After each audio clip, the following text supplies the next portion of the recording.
Nizamabad municipal corporation లో ఏదైతే చెత్త బండ్లకు సంబంధించినటువంటి డీజిల్ పెట్రోల్కి సంబంధించినటువంటి కూపన్ల ప్రకారం మున్సిపల్ అధికారులు ఇచ్చినటువంటి కూపన్ల ప్రకారం డీజిల్ పోయకపోవడంతో ప్రతి కార్మికుడు ప్రతిరోజు కనీసం 50 నుంచి 100 రూపాయలు అదనంగా ఈరోజు డీజిల్ పెట్రోల్ పోయించుకునేటువంటి పరిస్థితి వస్తూ ఉన్నది.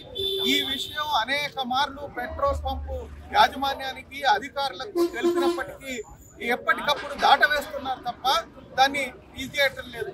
అట్లాగే గత వారం రోజులుగా రోజు ఎక్స్ట్రా డీజిల్ పేరుతోటి ఈరోజు పవర్ డీజిల్ పేరుతోటి ఈరోజు తక్కువ డీజిల్ని పోయిస్తూ ప్రతి కార్మికుడికి అందజేస్తూ ఉన్నారు. దీని మూలంగా ఏదైతే మెయింటెనెన్స్ తక్కువ వస్తున్నది దీని మీద కనీసం ప్రతి నెల 5 నుంచి 10 లక్షల రూపాయలు అవినీతి జరుగుతున్నట్టుగా అనుమానం ఉన్నది. దీనిపైన సమగ్ర విచారణ జరపాలా. ఎంతైతే కూపన్ మీద రాస్తారో ఆ 6 లీటర్లు కానీ 5 లీటర్లు కానీ 4 లీటర్లు కానీ దాని సరిపడా పెట్రోల్ డీజిల్ పోయాల్సింది తక్కువ పోస్తూ ఉన్నారు. దీని మీద సమగ్ర విచారణ జరపాలా. అట్లాగే కార్మికులను నష్టపోతున్నటువంటి దాన్ని కట్టియాలా.